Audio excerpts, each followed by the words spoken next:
Assalamu alaikum wa rahmatullahi ta'ala wa barakatu. Barkanmu da sake saduwa da wani sabon shiri wanda za mu gaya muku wata hanya da scammers suke bi mafi sauƙi wanda ita ce ruwan dare a yanzu da aka fi amfani da ita. Allah ya kiyaye. Kai yanzu na Sunusi Abubakar Boyi ke tare da ku kai tsaye don wannan ne farkon shigowa YouTube channel ɗin mu, ka danna mana subscribe sannan ka danna ƙararrawa da kuma sanar da kai da za mu ɗora. Kai tsaye mu je mu ga ta yaya za mu iya gane scammer. Akwai wani abu da ake cewa phishing attack da turanci kenan, ban san fassara shi da Hausa ba, amma dai zan yi muku jawabi kamar yadda za ku iya ganewa haka. Abin da ake nufi da phishing tags abu ne wanda ya zama ruwan dare da scammers suke amfani da shi, wanda suke bin diddigin mutane su iya gane bayanansu na banki ne ko kuma bayanansu ne na wanda dai suke so su gane. Abu na farko da suke amfani da shi, akwai link da za a tura ma, wanda idan an tura ma link shine za ka ga kamar sun tura ma link da za su ce ka danna nan domin samun abu kaza, ko kuma za a iya samun ka Instagram naka a ce ma ka samu abu kaza, ko kuma kai abu kaza za ka samu abu kaza. Hanya dai mafi sauƙi wacce za su iya bi, ko kuma a tura ma message ta wayarka a ce ka danna, ko kuma a ce a'a yanzu misali za a iya cewa Tinubu yana ba da tallafi na kaza amma ka daddanna ka ciki.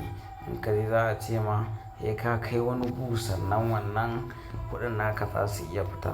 To wannan duk ba wani abu bane, kawai suna amfani da irin wannan ne suna cutar mutane, ko kuma su kira ka a waya su ce ma ai suna abun nan ɗinka, suna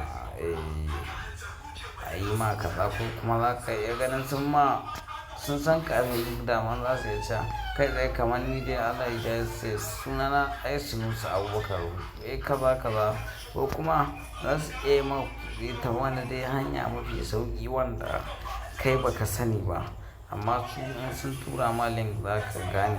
To domin kau da wannan matsalar, kawai abin da ya kamace ka yi, Allah dai ya kiyaye mu, amma idan an tura ma link ka ringa tsaya kana natsuwa kamar link na Telegram in ka duba za ka ga misali idan www.telegram.com za ka gani. To amma nasu idan irin nasu ne za ka ga an rubuta www.telegram, za ka ga wani zubin M ɗin ƙarshe ba ta, ko kuma za a sa telegram.com.ng. to wannan za ka ga ba normal bane. Daman mai in ka buɗe za ka ga to ai kana da account ɗin gidan da ka abun nan, kana da ainihin wancan account ɗin naka, in ka taɓa kawai canzawan zai kai ka. Wannan a takaice ake kira phishing tags. Phishing tags abin da yake nufi kenan. To domin dai Allah ya tsare mu domin kauce wannan matsala, kawai idan an tura ma link ko kuma dannan gaskiya ka rinƙa kula. Allah ya taimaka mana. Kai tsaye a nan muka kawo ƙarshen wannan bidiyo namu. Idan kun ji daɗi za ku iya yi mana liking sannan ku danna mana alamar ƙararrawa domin sanar da ku da zarar mun ɗora sabon shirin. Assalamu alaikum.